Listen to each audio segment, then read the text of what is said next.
এখানে দেখতে পাচ্ছি মাছও কিন্তু রয়েছে। মায়ের আদেশে আমাদের মায়ের মাছ ভোগ হয়। দেবী মদ্য মাংস বলি প্রিয়া। আমাদের মা যেহেতু 5 বছরের ছোট্ট মা, সেই হিসাবে মায়ের ভোগে সবসময় আমরা মাছের পেটি। মায়ের মুখ ক্ষণ ক্ষণ পরিবর্তনশীল হয়, মায়ের চোখ নড়ে এবং রাত্রে এসে যদি কেউ থাকে মন্দিরে, মায়ের নুপুরের আওয়াজ কিন্তু শুনতে পারবে। এই অমাবস্যায় যাদের বিভিন্ন রোগ এবং সন্তানহীনতায় ভুগছেন, তারা এই দিন মাকে দর্শন করলে তাদের সন্তান লাভ হয় এবং রোগ মুক্তি হয়।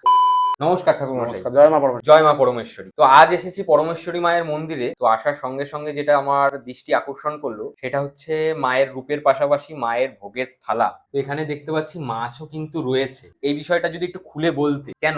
মায়ের আদেশে আমাদের মায়ের মাছ ভোগ হয়। আমি পূর্ব এক জায়গায় বলেছি এক ভিডিওতে, তা নিয়ে তর্ক বিতর্ক বহু হয়েছে।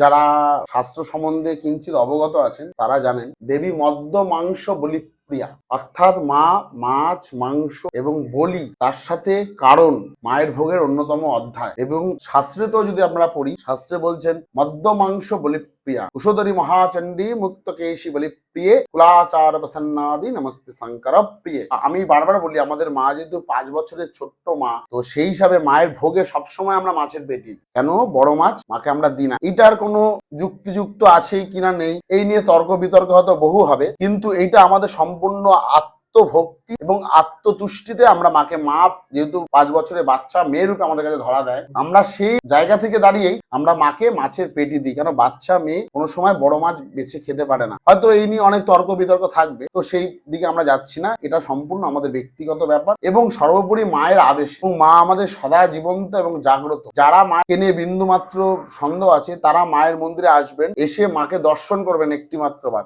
দেখবেন, দেখলেই বুঝবেন মায়ের মুখ ক্ষণ ক্ষণ পরিবর্তনশীল হয়, মায়ের চোখ নড়ে এবং মা সর্বদা রাত্রে এসে যদি কেউ থাকে মন্দিরে, মায়ের নুপুরের আওয়াজ কিন্তু শুনতে পারবে। আমি দায়িত্ব করে বলছি। এবং এমন এক মন্দির, যে মন্দিরে পুজো দিতে কোনো ভিআইপি লাইন নেই, কোনো টাকা লাগে না, কোনো পয়সা লাগে না। আপনি মন থেকে একবার মার কাছে বলবেন, মা আপনাকে দুহাত ধরে দিয়েছেন। এবং চ্যালেঞ্জ করে বলছি, নতুন হাজার হাজার মানুষ আছে, হাজার হাজার মানুষ, তাদের কাছ থেকে কোনো টাকা নেওয়া হয় না, কোনো পয়সা নেওয়া হয় না। সেভ আমরা বলি মন থেকে আপনার মনস্কামনা মাকে বলবেন, মানুষ যা চাইছে মানুষ তাই পাচ্ছে মার কাছে। কেন আমার মায়ের দু চোখ খোলা, দু কান খোলা। মন থেকে পরমেশ্বরীর কাছে আপনি কিছু চাইবেন, মা আপনাকে দেবে না তাই হতে পারে না। আজকে ফলাহারি মহা অমাবস্যা, এই অমাবস্যায় যাদের বিভিন্ন রোগ এবং সন্তানহীনতায় ভুগছেন, তারা এই দিন মাকে দর্শন করলে তাদের সন্তান লাভ হয় এবং রোগ মুক্তি হয়। আমার মায়ের দোকান খোলা, মাকে আপনি মন থেকে বলবেন এবং মা অবশ্যই আপনাকে দিচ্ছে এবং মানুষ পাচ্ছেও। তাই নতুন করে পরমেশ্বরী সম্বন্ধে বলার কিছু নেই।